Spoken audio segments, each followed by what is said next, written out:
1996 encontraram na costa da Carolina do Norte uma embarcação naufragada que possivelmente pertenceu ao infame pirata Barba Negra. O navio Vingança da Rainha Ana, que acreditam ser a nau capitã do Barba Negra, agora é habitado por polvos, moreias e outros animais marinhos. Eles se encontram a uma profundidade de 7,6 metros a menos de 2,5 km da costa. Parece ser bem perto, né? Basta mergulhar e explorar, mas as condições meteorológicas e a falta de financiamento atrasaram muito a investigação do navio. Apesar dessas dificuldades, os arqueólogos estão cada vez mais convencidos de que os destroços descritos são de fato o navio Vingança da Rainha Ana. Os artigos encontrados em 50% do local estavam enferrujados demais para serem identificados e levaram anos para serem limpos e analisados. Mas, ao que tudo indica, correspondem muito bem às descrições de fontes históricas. Mas se você acha que em um navio pirata que está abandonado no fundo do mar desde 1718 deve haver tesouros preservados, então... não, até agora não foi encontrado nenhum tesouro no sentido convencional, apenas grãos de ouro. Mas os arqueólogos têm uma ideia diferente a respeito do que são tesouros. Eles encontraram centenas de itens históricos. Um canhão de sinalização em miniatura, ossos de tartaruga, uma seringa de estanho e até um pedaço intacto de vidro de uma janela, o que é uma enorme raridade, especialmente quando se trata de naufrágios. Em 2010, mergulhadores descobriram um cabo de espada ornamentado feito de ferro, cobre e chifre de algum animal, exatamente o que é esperado de uma embarcação desse tipo. Durante muito tempo, os cientistas discutiram se o navio era realmente o navio do Barba Negra. Afinal, trata-se de um navio pirata, o que significa que não podemos esperar encontrar nele souvenirs com seu nome. Mas no final encontraram evidências circunstanciais suficientes para considerar oficialmente que a descoberta era o Vingança da Rainha Ana. O navio foi incluído no Registro Nacional de Lugares Históricos dos Estados Unidos e tombado. O Barba Negra ficaria surpreso se soubesse. Agora vamos falar de algo mais... ambíguo. A lenda dos esqueletos gigantes na América do Norte existe há vários séculos. Muitas tribos locais no Nordeste e Sudoeste contavam histórias sobre gigantes ruivos e as batalhas de seus ancestrais com eles. Os dados são, obviamente, muito vagos. Alguns mencionam o canibalismo, mas não dizem nada sobre a altura dos oponentes. Outros o oposto. Seja como for, muitos falam sobre o cabelo ruivo. Há até informações de que os antigos astecas e maias documentaram como podiam seus encontros com uma terrível raça de gigantes no norte. No entanto, essa evidência me parece muito pouco convincente, e estou mais propenso a acreditar que os astecas simplesmente consideravam as pessoas altas como gigantes antes de acreditar na história do Rancho Lompoc, mas cada um que tire suas próprias conclusões.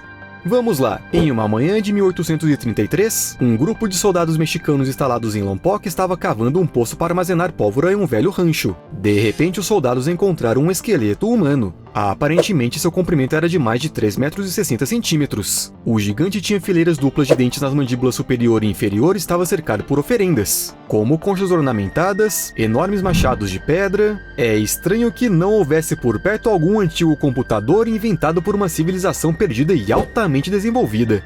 Temendo que a descoberta fosse um mau presságio terrível, os indígenas locais entraram em pânico. Para evitar problemas, as autoridades voltaram a enterrar os restos mortais do gigante em algum lugar do rancho. Muitos teóricos da conspiração argumentam que este não foi um caso isolado e que esqueletos gigantes foram descobertos em toda a América durante operações arqueológicas e de mineração no século XIX e no início do século XX. Mas e os cientistas? Bem, eles estão escondendo a verdade como sempre, ou simplesmente não querem estudar esses achados únicos porque... não sei, não tenho uma resposta. Mas tenho certeza de que você não deve simplesmente acreditar na palavra das pessoas que supostamente encontraram gigantes. Um exemplo disso é a história do gigante de Cardiff. No dia 16 de outubro de 1869, um grupo de trabalhadores foi contratado para cavar um poço perto de um celeiro em Cardiff, no estado de Nova York. Os homens não precisaram cavar muito. Suas pás logo encontraram o que parecia ser uma perna de pedra. Em questão de minutos, os trabalhadores atordoados desenterraram o corpo de um homem. E não era um homem qualquer. Eram os restos mortais de um homem de pelo menos 3 metros que pesava cerca de 1.300 quilos. A notícia da descoberta se espalhou rapidamente por todo o estado. As pessoas se aglomeraram em Cardiff para ver o gigante com seus próprios olhos e os jornais o chamaram de uma descoberta excepcional e uma nova maravilha do mundo. O dono do gigante, George Hull, rapidamente ergueu uma tenda branca ao redor dele e começou a cobrar ingresso para que as pessoas pudessem vê-lo. Só na primeira semana, mais de 2.500 pessoas foram ao local, fazendo com que o Hull ganhasse um bom dinheiro com as entradas e eventualmente vendesse sua descoberta por mais de $20 mil. Mas de onde veio o gigante petrificado? Tudo começou em 1868, quando Hu, apaixonado pela ciência, arranjou uma discussão com o padre e seus seguidores sobre a teoria da evolução de Darwin. O Hu, que era ateu, não concordava que a Terra já tinha sido habitada por gigantes. No entanto, ele estava em menor número e perdeu a discussão. Indignado com sua derrota e com a credulidade das pessoas, o Hu decidiu provar como era fácil enganar os outros com a ajuda de um falso gigante. Ele contratou pessoas para conseguir um bloco de gesso longo de 3,2 metros de comprimento. Depois encontrou 2 escultores para criar o gigante. Eles trabalharam em segredo, usando até mesmo mantas para abafar o som do entalhe e não chamar a atenção. A figura finalizada foi transportada e enterrada na fazenda, e depois foi desenterrada, por acaso, pelos trabalhadores. O Hu acabou gastando $2.600 para armar essa grande pegadinha, mas ganhou muito mais. Outro exemplo é a múmia de um gigante. Em 1895, garimpeiros fizeram uma descoberta incrível perto de San Diego, no estado da Califórnia. Uma enorme múmia artificial que foi batizada de o homem mais alto que já viveu na Terra. A múmia foi transportada por todo o país em uma exposição itinerante oferecida para a instituição Smithsoniana. No entanto, a instituição e os garimpeiros não chegaram a um acordo e a múmia foi vendida para uma coleção particular. À primeira vista, não havia razão para não comprar esse maravilhoso artigo. A enorme múmia foi oferecida à Smithsoniana por $500. No entanto, quando chegou a hora dos especialistas da instituição examinarem o misterioso gigante mais de perto para determinar sua autenticidade, eles descobriram algo surpreendente. As amostras de pele continham gelatina como um dos principais ingredientes. Isso mesmo, era literalmente uma múmia de gelatina. Naturalmente, depois disso, os cientistas perderam qualquer interesse no gigante e ele foi parar nas mãos de um colecionador. Ele se juntou a um circo itinerante e viajou por um tempo antes de ir para os campos de ouro do Alasca. Toda sua coleção, incluindo a múmia, acabou perdendo a utilidade para ele. Ou seja, você já deve ter entendido por que qualquer informação sobre os gigantes misteriosos que os astecas e maias supostamente encontraram me parece duvidosa, para dizer o mínimo. Agora, verdadeiros achados arqueológicos já são outra história. Uma adaga de cristal de rocha encontrada na Espanha foi considerada um dos artefatos mais notáveis e tecnicamente sofisticados já encontrados no território da Península Ibérica pré-histórica. Foi preciso muita habilidade para criar algo do tipo. A adaga, que se acredita ter cerca de 5.000 anos, foi encontrada no meio de uma coleção de 10 pontas de flechas, 4 lâminas e uma haste de fabricação de armas. Tudo feito de cristal de rocha. Muito provavelmente os itens pertenciam a uma pessoa muito rica que podia arcar com os altos custos associados à sua criação ou aquisição. Os pesquisadores também acreditam que naquela época o cristal de rocha poderia ter um significado simbólico. Talvez os povos antigos o usassem para dar vitalidade, para rituais mágicos e para conexão com os ancestrais. Mas não foram encontrados somente artefatos. A adaga foi descoberta junto com os restos mortais de 25 pessoas, incluindo várias mulheres e um homem que supostamente morreram envenenados. Existe alguma relação entre a causa da morte e o cristal? Quem sabe? Não muito tempo atrás, os cientistas descobriram que os guerreiros da Nova Guiné honravam a memória de seus pais mortos de uma forma bastante incomum. Eles pegavam os ossos de suas coxas e faziam adagas com eles. Perfeitamente balanceada. Tudo deveria ser assim também. Essas armas eram tanto decorativas quanto mortais quando se tratava de atacar inimigos. Os pesquisadores descobriram que as adagas feitas de ossos humanos eram mais fortes do que as feitas de ossos de animais. E para os guerreiros elas eram um símbolo de prestígio e respeito aos ancestrais. Essas armas eram obrigatoriamente usadas em um local visível e todos sabiam exatamente a quem pertenciam os ossos. Você pode imaginar como serão as pesquisas dos arqueólogos do futuro? Alguns deles, obviamente, terão muitas perguntas para nós, seus ancestrais. Veja, por exemplo, o sarcófago criado por um usuário do TikTok. Ele pesa 1.360 kg e é feito de concreto armado. Os ingredientes do Cheetos picante foram gravados a laser na lápide. O próprio pacote de Cheetos foi emoldurado em resina e depois suspenso dentro do sarcófago por cabos de metal para mantê-lo seguro em caso de terremoto. Depois disso, o criador do sarcófago tentou queimar todos os micróbios de dentro dele com um laser. Acima do túmulo há uma inscrição que diz "não abrir por 10.000 anos", assim como o ano em que o sarcófago foi criado. E não importa muito qual era a intenção do TikToker, mas imagine a surpresa dos arqueólogos que descobrirão tudo isso. Até mesmo traduzir a inscrição será bastante difícil, afinal os idiomas vivem em constante mudança. Portanto, talvez não devêssemos levar todos os achados arqueológicos muito a sério. Alguns deles podem ser apenas um saco de Cheetos antigo, exceto este colar. A joia incomum, cuja descoberta foi chamada pelos arqueólogos de um evento que acontece somente uma vez na vida, foi encontrada perto de Northampton. O colar é composto por pelo menos 30 pingentes e contas. São moedas romanas, ouro, vidro e pedras semi-preciosas. O lugar central é ocupado por um pendente retangular com o desenho de uma cruz, que é o maior e mais complexo elemento da peça. O objeto de 1300 anos foi descoberto em uma tumba que se acredita pertencer a uma mulher de alto status, como alguém da realeza. No túmulo foram encontrados também 2 potes decorados e um prato raso feito de cobre. Acredita-se que o colar encontrado seja um dos mais valiosos do seu tipo, ou seja entre as joias antigas já descobertas. E sim, uma descoberta como essa poderia deixar os arqueólogos milionários. Mas infelizmente os cientistas não vendem os artefatos descobertos, apenas os estudam.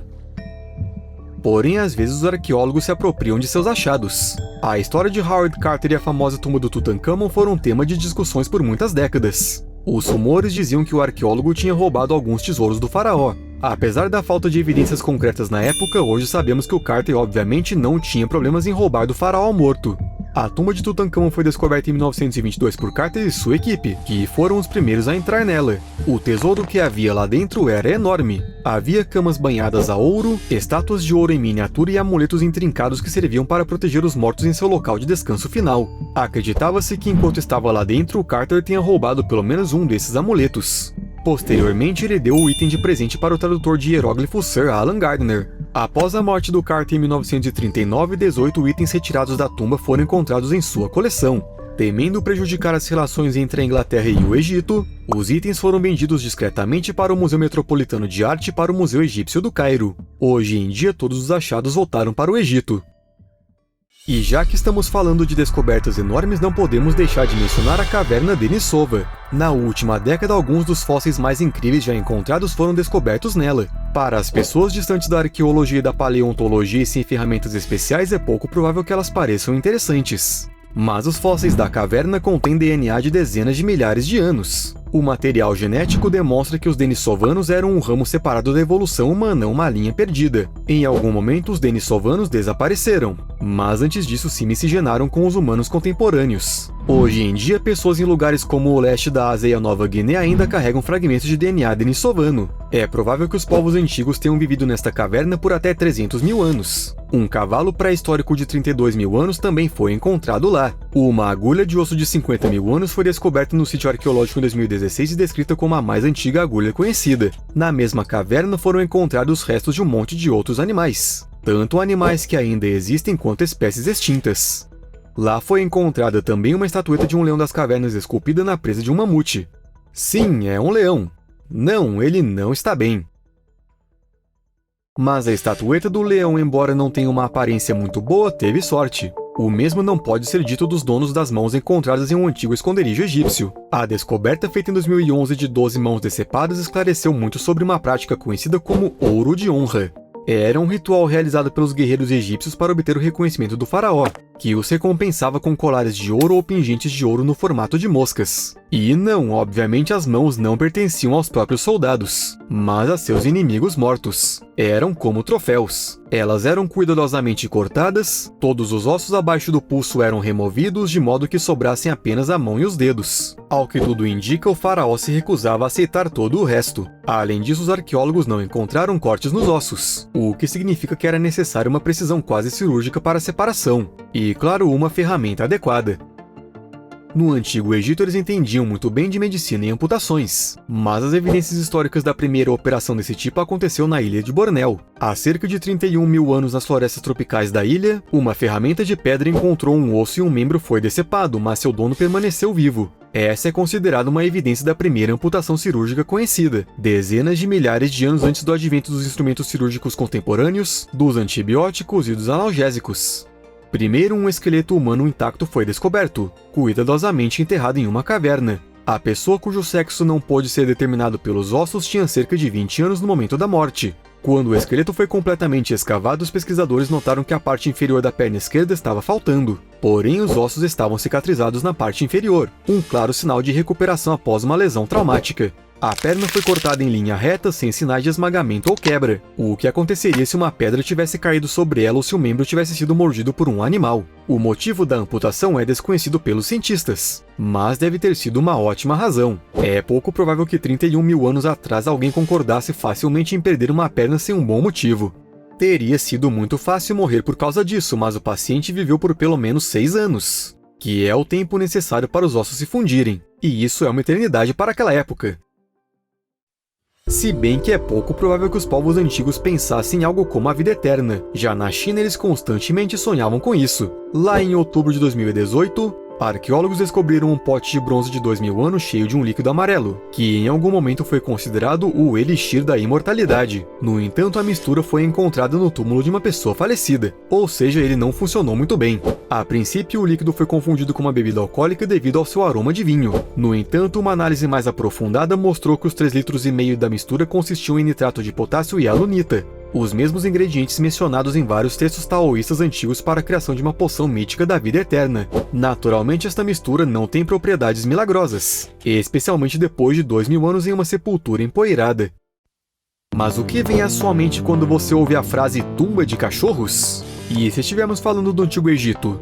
Em 2015, uma equipe de arqueólogos desenterrou catacumbas que continham 8 milhões de múmias caninas. As oferendas provavelmente eram destinadas à divindade egípcia Anubis, que tinha uma cabeça de chacal. As pessoas esperavam alguma bênção ou simplesmente queriam agradecê-lo por algo. Não podemos negar que soa assustador, mas os especialistas comparam essas múmias às velas que as pessoas colocam nas igrejas hoje em dia. Esse número tão grande de múmias significa apenas que havia muitas pessoas religiosas no Egito naquela época.